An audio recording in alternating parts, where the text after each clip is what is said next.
Selamat pagi pemirsa, saya Daniel Huta Barat akan menemani Anda dengan beragam informasi terkini diantaranya. Jembatan penghubung 4 desa di Labuhan Batu Selatan roboh. Sejumlah warga di Kabupaten Karo tolak money politik. Kabupaten Toba surplus tanaman padi. Selain cuplikan berita tadi, kami juga akan menghadirkan beragam informasi lainnya. Pemirsa, kita jelang sumut hari ini pagi selengkapnya.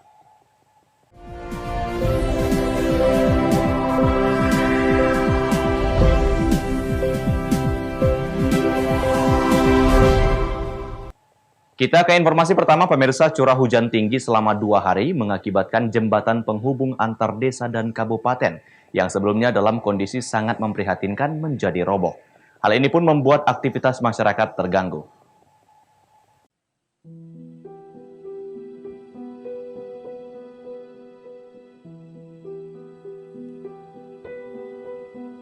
Robohnya jembatan di Desa Hutagodang, Sungai Kanan, Labuhan Batu Selatan, Sumatera Utara mengakibatkan akses jalan masyarakat menuju 4 desa dan kabupaten tetangga terputus, sehingga menyebabkan aktivitas masyarakat terganggu. Salah seorang warga Hutagodang mengatakan, robohnya jembatan tersebut karena tingginya curah hujan selama 2 hari berturut-turut, mengakibatkan tanah penahan jembatan longsor, ditambah lagi dengan kondisi jembatan yang sebelumnya sangat memprihatinkan.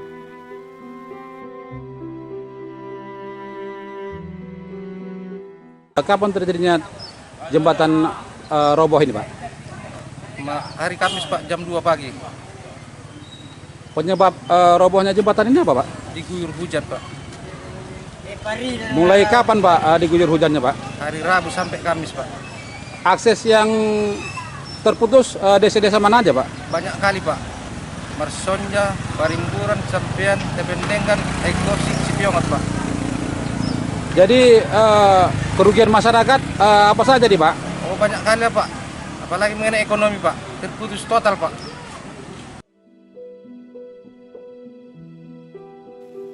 Dirinya berharap instansi terkait untuk cepat tanggap, mengingat jembatan tersebut merupakan akses jalan masyarakat yang menghubungkan 4 desa lainnya, yakni Sampean, Parimburan, Marsonja, Batang Nadinggan, dan Kecamatan Sipiongot, Kabupaten Padang Lawas Utara.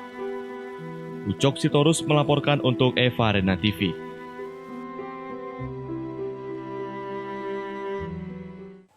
Pemirsa, puluhan kendaraan dinas, alat berat, dan perahu disiagakan dalam mengantisipasi dan menghadapi bencana alam di wilayah Kabupaten Asahan. Pemkab Asahan berharap pemilihan kepala daerah Kabupaten Asahan nantinya dapat tetap berjalan dengan lancar.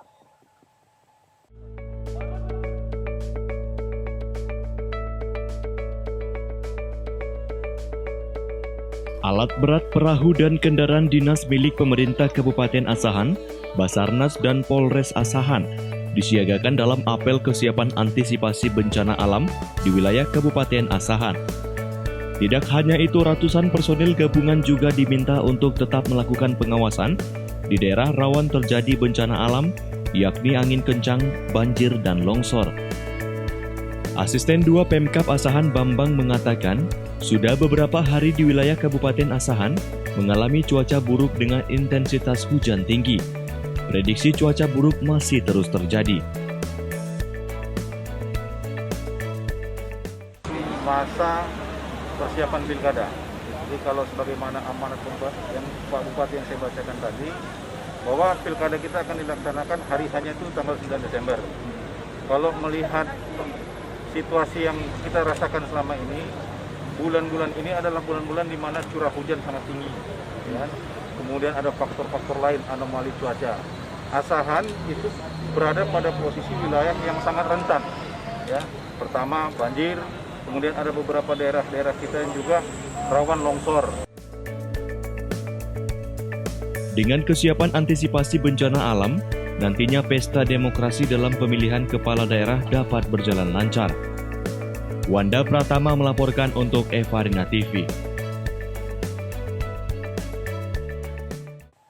Kita ke daerah lain, pemirsa. Satu keluarga di Pakpak Barat, tepatnya di Dusun Kajoran, Desa Perpulungan, Kecamatan Kerajaan, tinggal di gubuk kecil tidak layak huni. dan hanya beralaskan tikar robek. Kondisinya sangat memprihatinkan.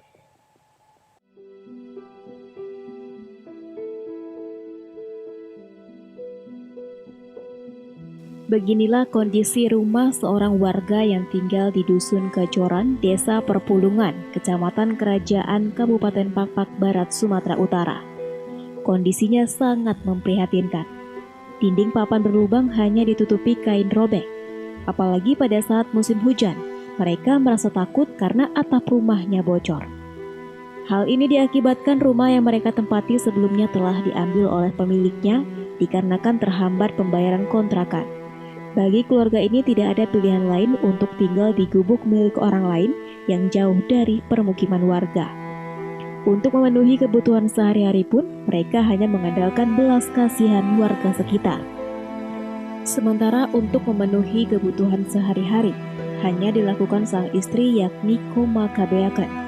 Pasalnya sang suami bernama Amos Berutu sakit selama 5 tahun terakhir. Sedangkan keempat anak mereka masih kecil dan harus hidup dengan kondisi susah saat ini. Koma Kabeaken berharap pemerintah dapat membantu mereka agar tinggal di tempat yang layak huni dan membawa suaminya ke puskesmas atau rumah sakit setempat. Selain itu, mereka juga meminta kepada Pemkab Pakpak Barat untuk tepat sasaran memberikan bantuan seperti keluarga mereka. Udah 6 tahun. 6 tahun Bu ya. Dari pemerintah, apakah pernah dapat bantuan dari pemerintah atau dari dana desa atau dari kabupaten? Enggak ada pernah Bu? Belum pernah. Belum pernah sama sekali selama 6 tahun ini Bu ya. Terus suami Ibu sakit seperti ini udah berapa lama yang dialami Bapak ini? Udah 5 tahun. 5 tahun. Tapi sama sekali tidak pernah bantuan oleh pemerintah atau dinas kesehatan ya? Iya. Harapannya ke depannya apa nih Bu? Harapan kami ke depannya semoga pemerintah bisa membantu kami untuk perobatan suami saya lah paling utama.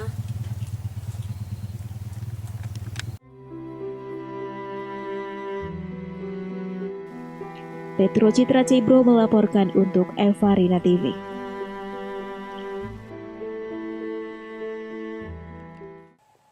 Sumut hari ini masih akan kembali sesaat lagi, tetaplah bersama kami.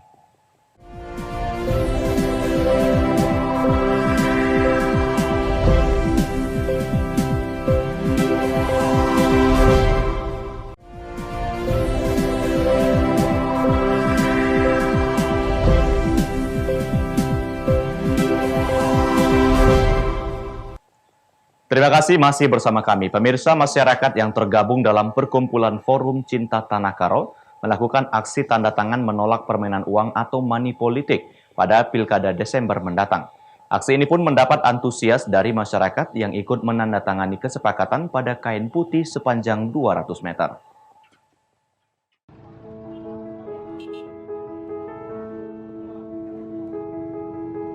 Perkumpulan Forum Aksi Cinta Tanah Karo menggelar aksi penandatanganan massal bentuk permainan uang atau money politik pada Pilkada 2020 serentak bulan Desember mendatang. Masyarakat diajak untuk menolak money politik dalam Pilkada mendatang. Dengan cara menandatangani kesepakatan bersama di atas kain putih sepanjang 200 meter yang dipasang di seputaran pasar tradisional Kabanjahe Jalan Mumah Purba, Kecamatan Kabanjahe, Kabupaten Karo. Kegiatan ini pun mendapat respon positif dari masyarakat yang ikut menandatangani deklarasi damai menolak money politik. Kegiatan ini digelar di 2 lokasi, yakni Kota Brastagi dan Kota Kabanjahe. Salah satu panitia pelaksana mengatakan, kegiatan ini dilakukan untuk mencari pemimpin yang cerdas dan mampu membawa Tanah Karo ke dalam perubahan yang baik. Karena menurutnya selama ini pemimpin di Tanah Karo lebih cenderung menang karena adanya dugaan permainan uang, sehingga Tanah Karo mengalami penurunan dan ketertinggalan dari segala hal dengan daerah lain.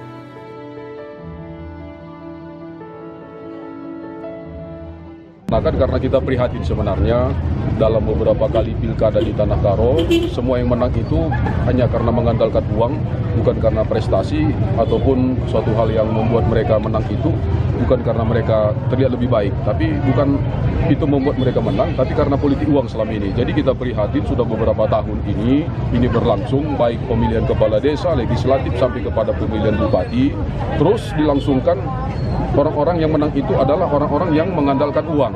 Jadi karena situasi ini kita prihatin, maka kita gereja-gereja di Tanah Karo itu bersepakat untuk menyuarakan seperti kata orang bijak itu, ketika orang baik itu melipat tangan, maka orang jahat yang mengendalikan kejahatan. Jadi sekarang gereja-gereja di Tanah Karo sudah sepakat bahwa pada tanggal 9 Desember tahun 2020 ini dilangsungkan pilkada di Karo dan tanpa politik uang. Yang menang itu tanpa politik uang, maka pada pilkada seterusnya nanti bahwa orang-orang yang tidak berprestasi, orang-orang yang tidak bernilai, tidak berani mencalonkan diri. Kegiatan ini akan kembali dilakukan dalam waktu dekat dengan harapan kedepannya pemimpin yang terpilih nantinya adalah pemimpin yang dipilih oleh hati nurani rakyat dan bukan karena permainan uang. Chandra Bukit melaporkan untuk Evarena TV. Pemirsa, Menteri Sosial Juliari Batubara melakukan kunjungan kerja ke Kabupaten Simalungun, Sumatera Utara guna meninjau langsung penyerahan bantuan sosial tunai. Kedatangan Mensos Juliari P. Batubara ke Kelurahan Perdagangan Kecamatan Bandar, Kabupaten Simalungun ini guna memastikan bantuan sosial diterima dan dirasakan manfaatnya untuk masyarakat yang terdampak pandemi COVID-19 yang belum berakhir hingga saat ini. Kepada masyarakat dan keluarga penerima manfaat yang ditemui di ruang pertemuan kantor Lurah Kelurahan Perdagangan ini, Mensos Juliari menyampaikan salam Presiden Joko Widodo kepada masyarakat Sumatera Utara, khususnya kepada masyarakat Kabupaten Simalungun. Dalam kesempatan ini, Mensos mengatakan, pemerintah bertindak cepat dalam menangani dampak COVID-19, baik dari aspek kesehatan, perlindungan sosial, maupun penguatan perekonomian. Hal ini dilakukan guna memastikan masyarakat mendapat bantuan di tengah masa sulit akibat pandemi. Kemensos yang bertugas di bidang perlindungan sosial pun kemudian melakukan refocusing program dan realokasi anggaran untuk selanjutnya menyalurkan berbagai bansos untuk masyarakat terdampak pandemi. Dalam tugas penanganan dampak pandemi, Kementerian Sosial berada dalam klaster penyelenggaraan program jaring pengaman sosial atau JPS. Kemensos mendistribusikan berbagai bantuan sosial baik itu reguler maupun bansos khusus dan bansos tambahan. Dalam hal ini, Mensos mengapresiasi capaian Pemkab Simalungun dan semua pihak yang telah membantu penyelenggaraan BST khususnya di wilayah Kabupaten Simalungun sendiri.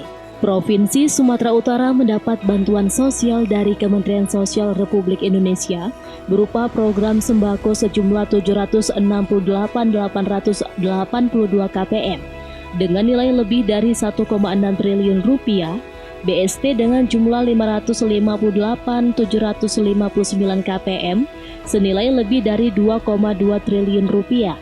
Bantuan sosial tunai atau non-PKH sebanyak 16.385 KPM dengan nilai lebih dari 8,1 triliun rupiah. Untuk wilayah Kabupaten Simalungun sendiri mendapat bantuan sosial dari Kementerian Sosial Republik Indonesia berupa program sembako sejumlah 44.020 KPM dengan nilai 97.148.650.000 rupiah. BST sejumlah 41.592 KPM dengan nilai 152.404.800.000 rupiah. Bantuan sosial yang diberikan oleh pemerintah kepada seluruh Indonesia termasuk juga Simalungun bagaimana, Pak? Mundur lagi satu langkah. Langsung Pak Menteri. Mundur lagi satu langkah. Ini caranya Ya, yang pertama tadi kita sudah lihat ini kunjungan saya ke Simalungun, saluran perdagangan. Yang pertama penyaluran bansos tunai yang sudah memasuki tahap ke-8 ya. Tahap 8. Satu tahap lagi bulan Desember, Kabupaten Simalungun mendapatkan alokasi bansos tunai sekitar 42.000 ya Pak Bupati ya. Usai melakukan penyerahan bansos tunai kepada warga Kelurahan Perdagangan, Mensos melanjutkan kegiatan dengan penyerahan bantuan kepada pemilik pesantren dan gereja senilai 1 miliar rupiah di kantor BPR Perdagangan. Ke tempat kita ini Pak Simalungun. Baik, kita mengapresiasi kedatangan Menteri ini karena kita yakin dengan kedatangan Pak Menteri ini, maka bantuan-bantuan sosial itu bisa juga semakin terasa kepada masyarakat. Seperti kita ketahui, kita juga ada mengajukan lagi, beliau juga sudah menyetujui. Sampai sejauh ini penyaluran bantuan ke masyarakat sendiri bagaimana Pak? Apakah sudah 100%? Sudah berjalan dengan baik dan ini sudah ke-8, tadi sudah kita cek semua, jadi tidak ada hambatan dan tidak ada permasalahan. Ada himbauan kepada masyarakat Pak? Saya himbau kepada masyarakat, gunakanlah tepat pada sasaran bantuan-bantuan ini. Contohnya setelah dia diterima, jangan dibelikan tempat-tempat yang lain, tapi gunakanlah keperluan-keperluan yang perlunya. Oke Pak, makasih Pak. Ebit Masder melaporkan untuk Evarina TV. Selain itu, pemirsa, Menteri Sosial Juliari Batubara menargetkan penyaluran bantuan sosial tunai bagi warga terdampak COVID-19 di Sumatera Utara tuntas bulan depan. Hingga kini penyaluran BST di Sumatera Utara sudah lebih dari 90%.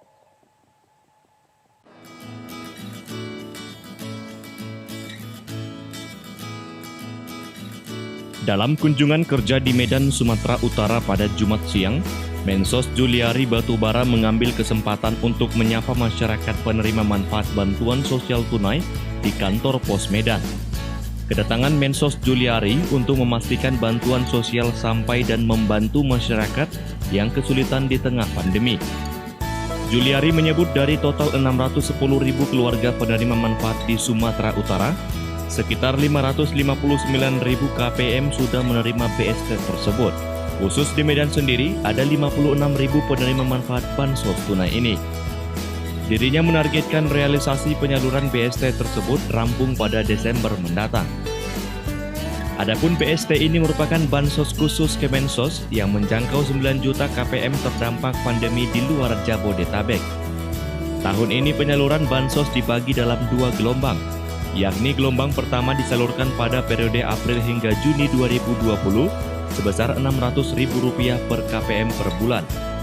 Gelombang 2 disalurkan pada Juli hingga Desember sebesar Rp300.000 per KPM per bulannya. Rencananya penyaluran bansos tunai ini akan dilanjutkan pada tahun depan dengan nilai yang kemungkinan besar akan berubah. Rencana tersebut akan diajukan Mensos ke Presiden.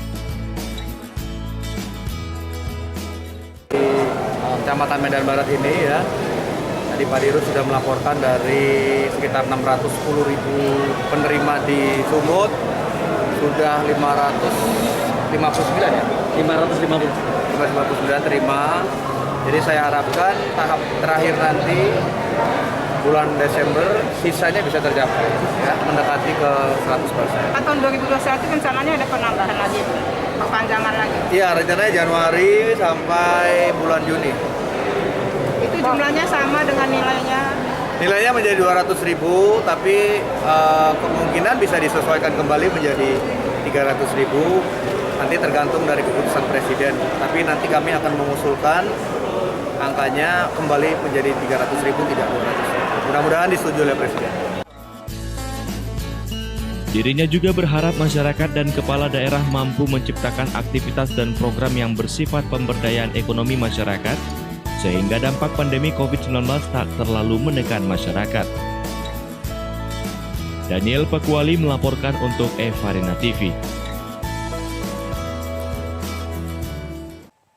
Sumut hari ini masih akan kembali sesaat lagi, tetaplah bersama kami.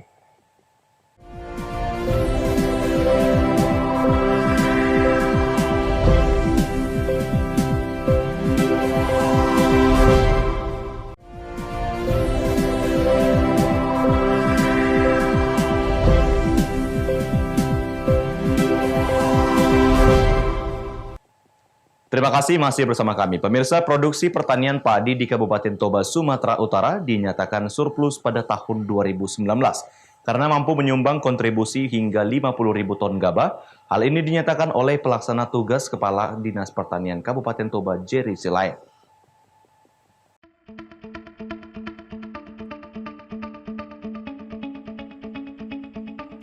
Surplusnya hasil pertanian padi ini merupakan hasil tani dari 880 kelompok tani di Kabupaten Toba dengan luas lahan pertanian padi mencapai hingga 17.325 hektar. Hasil pertanian ini dipastikan dapat meningkat jika sumber air di beberapa wilayah pertanian bisa lebih besar. seperti di wilayah Kecamatan Porsea dan Kecamatan Permaksian yang dominan persawahan tada hujan. Pada musim tanam awal tahun 2020, petani di 2 kecamatan itu merugi karena nyaris gagal panen akibat kemarau panjang ditambah dengan irigasi air yang rusak.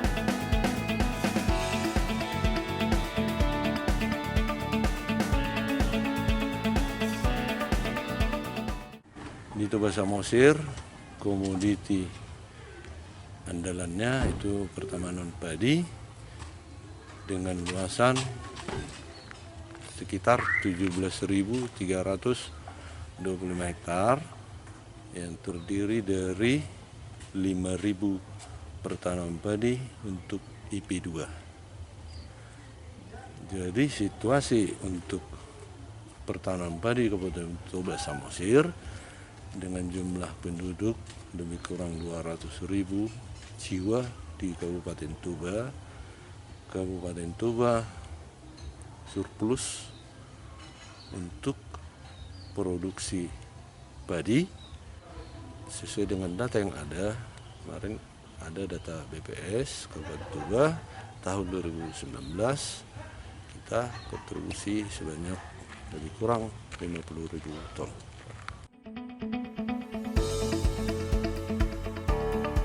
Alex Jetro Siagian melaporkan untuk Evarina TV. Pemirsa, Menparekraf Wisnu Tama menetapkan Labuhan Bajo, Nusa Tenggara Timur sebagai pilot proyek penerapan protokol kesehatan destinasi pariwisata. Hal ini bertujuan agar sektor pariwisata Indonesia dapat kembali pulih dan lebih berkualitas setelah terdampak pandemi COVID-19. Sektor pariwisata Indonesia masa depan harus mengedepankan aspek kesehatan, keamanan, dan keselamatan. Penataan ulang strategi pariwisata yang lebih komprehensif dan terintegrasi menjadi penting, terutama saat kondisi telah kembali normal. Hal itu diungkapkan oleh Menteri Pariwisata dan Ekonomi Kreatif Wisnu Tama Kusubandio saat membuka simulasi protokol kesehatan destinasi pariwisata super prioritas di Labuan Bajo, Nusa Tenggara Timur, Kamis 12 November. Menparekraf mengatakan, pandemi COVID-19 telah membuat sektor pariwisata tidak lagi sama, sehingga tidak cukup hanya mengandalkan keindahan alam, budaya, seni, dan konektivitas infrastruktur. Kedepan pariwisata harus bisa lebih menjamin wisatawan dalam hal kesehatan, keamanan, dan keselamatan. Sesuai arahan Bapak Presiden, kita sebaiknya melakukan restrategi terhadap pariwisata di Indonesia ke depan. Agar setelah melalui pandemi ini, justru pariwisata kita menjadi jauh lebih baik ke depannya. Agar dapat mencapai tujuan itu, ke depan strategi pariwisata kita harus lebih komprehensif dan terintegrasi.